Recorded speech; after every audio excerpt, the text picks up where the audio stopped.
Rotary club of Mumbai south और Mehta international I institute की ओर से बाल नेत्र चिकित्सा जांच शिविर 22 सितंबर 2024 को कोलाबा के मेहता इंटरनेशनल आई इंस्टीट्यूट के प्रांगण में आयोजित किया गया था। युवा छात्रों के नेत्र स्वास्थ्य में सुधार के लिए एक सहयोगात्मक प्रयास में इस बाल चिकित्सा नेत्र जांच शिविर में स्कूली बच्चों ने बढ़ चढ़कर अपनी हाजिरी लगाकर अपनी आंखों की जांच करवाई। Rotary club of Mumbai south के अध्यक्ष और चिकित्सा निर्देशक तथा अस्पताल के प्रमुख Padmashri professor doctor KKR Mehta के नेतृत्व में शिविर में दक्षिण मुंबई के विभिन्न स्कूलों के 653 छात्रों की सफलतापूर्वक जांच की गई। आमंत्रित मुख्य अतिथि महाराष्ट्र विधानसभा के अध्यक्ष Rahul Narwekar, 7 Rotary district governor DG Chetan Desai और कोलाबा के महानगर पालिका के नगर सेवक मकरंद और Harshita Narwekar, Rotary club of south Mumbai की पूर्व अध्यक्ष नरगिस गौर इस आयोजित शिविर में उपस्थित थी। इस शिविर का आयोजन संयुक्त रूप से rotary club of Bombay metropolitan और रोटरी क्लब ऑफ मुंबई सोबो द्वारा की गई। मुख्य अतिथि डिस्ट्रिक्ट गवर्नर चेतन देसाई, इन्होंने इस शिविर को भेंट देकर rotary club of Mumbai south की और मेहता इंटरनेशनल आई इंस्टीट्यूट की सराहना करते हुए कहा कि गुड मॉर्निंग, मेरा नाम रोटरी चेतन देसाई है। ये रोटरी की इनिशिएटिव है और रोटरी डिस्ट्रिक्ट 3141 का मैं डिस्ट्रिक्ट गवर्नर हूँ और मेरे साथ है Padmashri doctor KK Mehta, who is vibrant president of Rotary club of Mumbai south. दोस्तों, ये विजन अगेंस्ट ब्लाइंडनेस एक हमारी मुहिम है जिसके अंतर्गत हम बहुत सारी एक्टिविटीज़ को अंजाम दे रहे हैं। आई चेकअप कैंप इसी मुहिम का एक बहुत महत्वपूर्ण हिस्सा है जो डॉक्टर KK और एवेन्यू चेयर मयंक देसाई और उनकी टीम बहुत अच्छे से निभा रहे हैं। Doctor KK, as you all know, is not only a renowned eye surgeon of India but of the entire world. That's the reason we call him Padmashri KK Mehta. और उन्होंने अपने कार्यकाल में, प्रेसिडेंट के कार्यकाल में इतनी सारी मुहिम, इतने सारे plethora of projects that he has given to District 3141 that we must applaud his commitment towards vision against blindness. Some of the things which I want to highlight here is this camp will augur well for the underprivileged। जो यहाँ के underprivileged Colaba area के जितने भी बच्चे हैं, under privilege बच्चे हैं, उन सभी का आई चेकअप कैंप आज होने जा रहा है। जिस बच्चे को पता चला कि भाई उनकी दृष्टि में कुछ खामी है, मायोपिया है या उनको कोई और खामी है, डिस्ट्रिक्ट की तरफ से, डॉक्टर KK की तरफ से उन सभी को स्पेक्टिकल्स फ्री में दिए जाएंगे। अगर कोई कॉर्नियल ब्लाइंडनेस से पीड़ित है तो उसको भी हम लोग फ्री ट्रांसप्लांटेशन वगैरह सबकी व्यवस्था करके देते हैं। और सबसे महत्वपूर्ण जो एक हमारा ड्रीम है वो है AI ग्लासेस, जो आर्टिफिशियल इंटेलिजेंस ग्लासेस है, जो पहली बार ये डिस्ट्रिक्ट में हम लोग दे रहे हैं।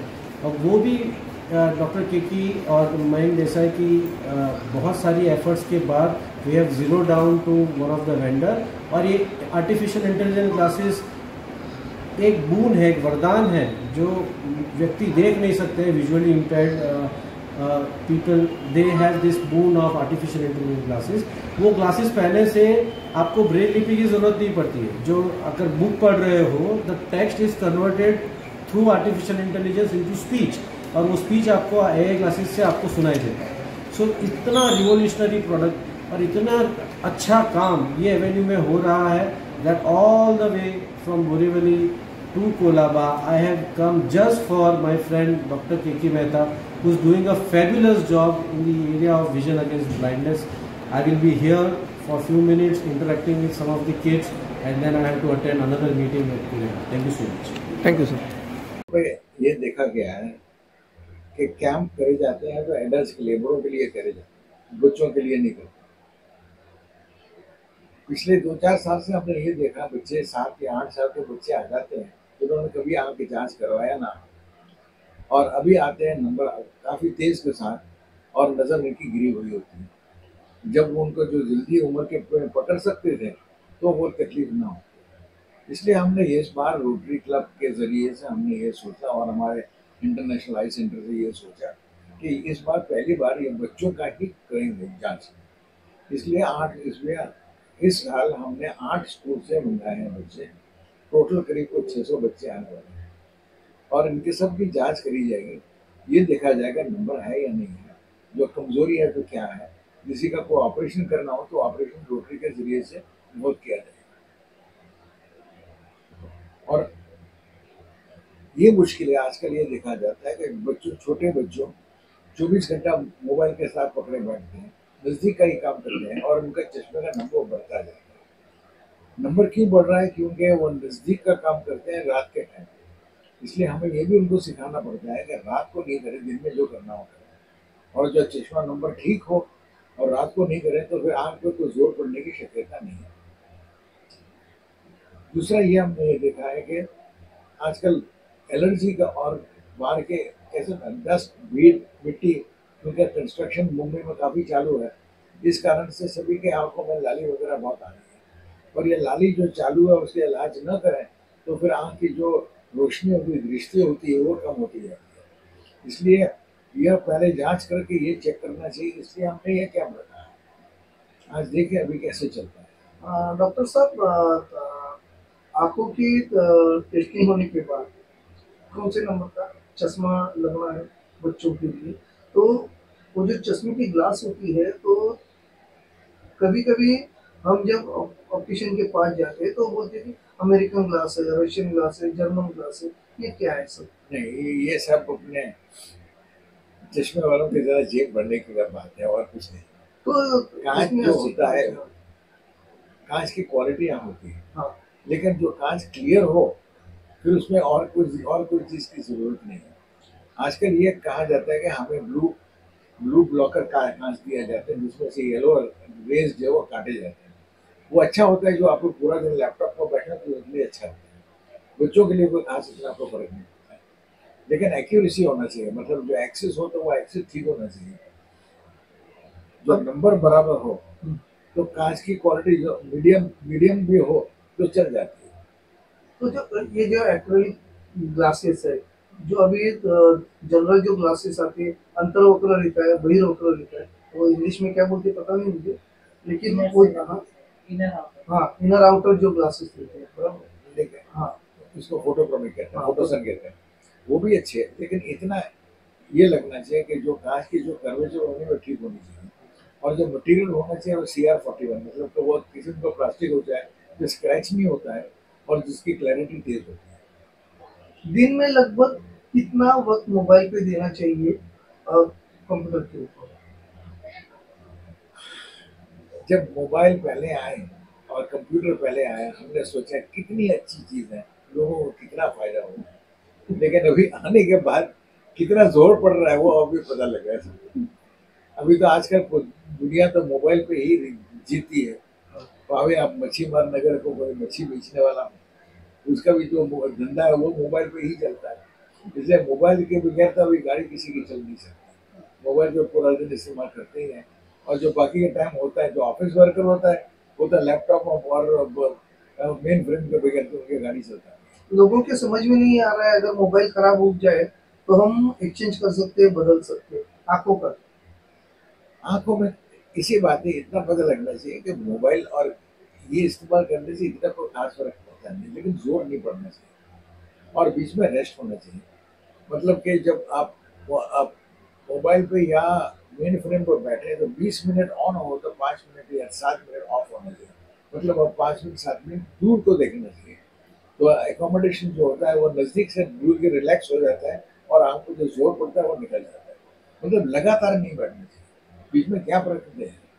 अभी बहुत वक्त से देखने को मिलता है, मुझे नहीं, बहुत सारे लोगों को, कि बच्चा जैसे मोबाइल खेल रहा है, मोबाइल की बैटरी जैसे कम होती है 20-22% पे आके, वो चार्जिंग पे लगा लेता है, फिर टीवी चालू करता है, फिर वो कार्टून देखता है, फिर उसके मनपसंद प्रोग्राम देखते हैं। तो इसमें जो गैप की कोई गुंजाइश नहीं है, स्कूल जाता है तो वो सोचता है मैं कब घर पे जाऊँ और सबसे मोबाइल से प्यारे खेलो। मोबाइल से कब मिलूँ। हाँ, ये हो रहा है। वो तो है ही, वो तो है ही। तो इसके ऊपर कुछ इसके ऊपर क्या मुश्किल ये कर क्या सकते हो? बच्चों से जो मोबाइल ले लो तो बच्चा रोएगा। छोटा बच्चा 3 महीने का, 4 महीने का हाथ में से मोबाइल ले लो तो रोता है। इसलिए तो यह है कि मोबाइल के बगैर तो गाड़ी चलती नहीं आ सकती, लेकिन जब मोबाइल की क्वालिटी अच्छी हो तो सब कुछ चल जाए। तो आजकल तो अच्छी क्वालिटी का मोबाइल आने लग गए, इंडिया में बने हुए 8-10 हज़ार पर अच्छे आते हैं। अच्छा कोई चश्मा, दिक्कत नहीं। अच्छा चश्मा अगर लेना है, मेरा नाम अविनाश पंड्या है। रोटरी सोबो ब्रांच का मैं मेडिकल चेयरपर्सन हूँ। रोटरी को डिस्ट्रिक्ट लेवल पे आई कैम्प्स, डेंटल कैम्प्स और ये बरस हम लोग नया शुरू कर रहे हैं ब्रेस्ट कैंसर डिटेक्शन कैंप्स। ये रेगुलर बेसिस पे हमको अभी तीनों चीज़ को कंबाइन करके अलग अलग जगह पे जहाँ पे लोगों को इतनी सुविधा नहीं है या इतनी जानकारी नहीं है कि ये सब चीज़ों की टेस्टिंग करानी चाहिए, और टेस्टिंग कराने के बाद भी अगर कुछ निकलता है तो एक सब्सिडाइज ढंग से उसका ट्रीटमेंट या उसका निवारण करने की हमारी कोशिश रहेगी ये बरस में।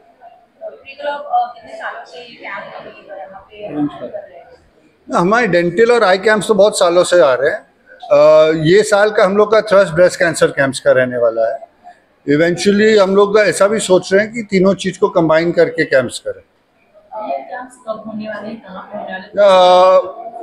हम लोग के कैंप्स होते रहते हैं हर हफ्ते 10 दिन में अलग अलग जगहों पे, जहाँ जहाँ जैसे जैसे मेडिकल फैसिलिटीज़ हम लोगों को कोऑप्ट करती हैं, हम लोग उनके साथ ऐसे कैंप्स करते रहते हैं। जिस तरह से स्कूल के बच्चों को यहाँ पे आपने ये कैंप करके इनकी आपको जो टेस्टिंग करवाई है, ऐसे और भी स्कूलों में आप ये कैंप करने वाले हैं?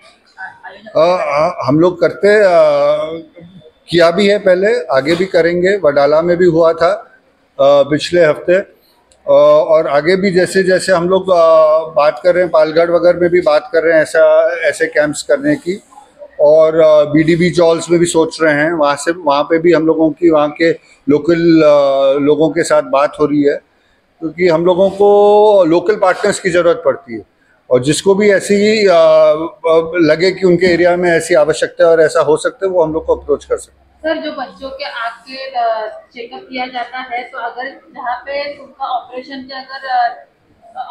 करना हो तो फिर नोटरी कब से हो जाता है, या फिर वही हम लोगों का सर्टेन टाइप्स है सब्सिडाइज रेट से, और हम लोग डोनर्स भी अरेंज कर देते हैं और वो हो जाता है।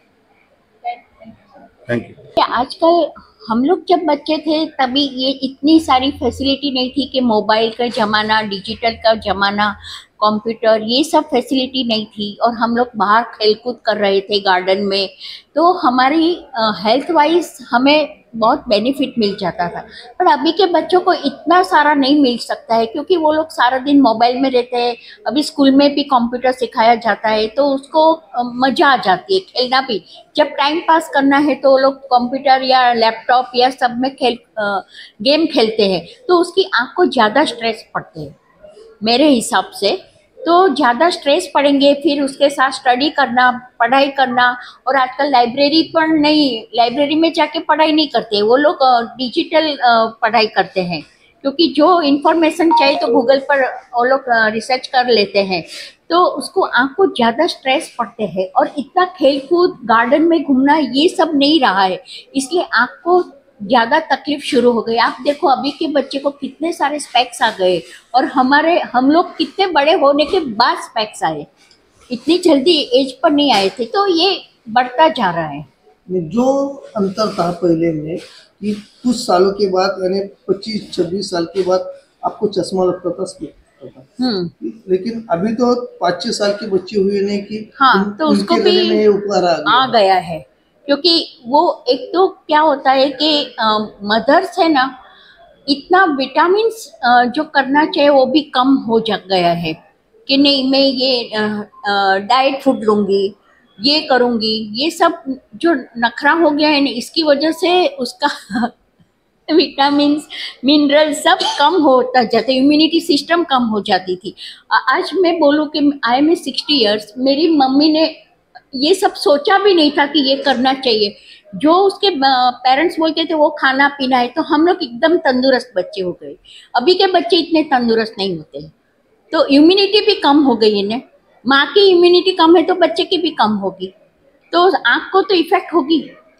अगर लैपटॉप से और मोबाइल से दूर रहना है तो बच्चों को मैदान में जाना चाहिए, गार्डन में डेफिनेटली जाना चाहिए और 1-2 घंटा तो ऐसा करना ही चाहिए। पर अभी की मम्मी को कंपटीशन है कि इसके बच्चे ये क्लास में गए, फर्स्ट आ गए, तो मेरा बच्चा कोई कम नहीं है। ये क्लास की कंपटीशन की वजह से उसका खेलकूद चला गया है। पहले ऐसा नहीं था, हर मम्मियों इतनी कंपटीशन में नहीं बैठती थी कि मेरा बच्चा ये भी क्लास में जाता है, ये भी क्लास। आज मेरा ग्रैंड चाइल्ड है घर में, स्कूल में से आता है 3 बजे और आधा घंटा में ये क्लास में गया, दूसरा क्लास में गया, ऐसे करके रात को 7 बजे तक क्लास चालू रहता है। अभी खेलकूद कब करेगा? तो पेरेंट्स ने जो अपनी दिमाग की जो स्पर्धा है वो बच्चों के ऊपर थोप दी है, बिल्कुल थोप दी। मैं कितने बार बहू को भी बोलती हूँ तो बोलते नहीं नहीं ये बच्चों को सिखाना है। अभी ज्यादा बोलना ही बेकार है, शुरू हो जाएगा ना, क्योंकि सास भी कभी बोलती। चैनल के माध्यम से आप पेरेंट्स को क्या बताना चाहेंगे? मैं पेरेंट्स को बताती इतना कंपटीशन में मत पड़ो, आपके बच्चे को अपने आप खेलने दो, कूदने दो, उसकी जो इच्छा है वो करने दो, वो खिलेगा, उसी में ही खिलेगा और आगे जाके खुद की सोच को आगे बढ़ने दो।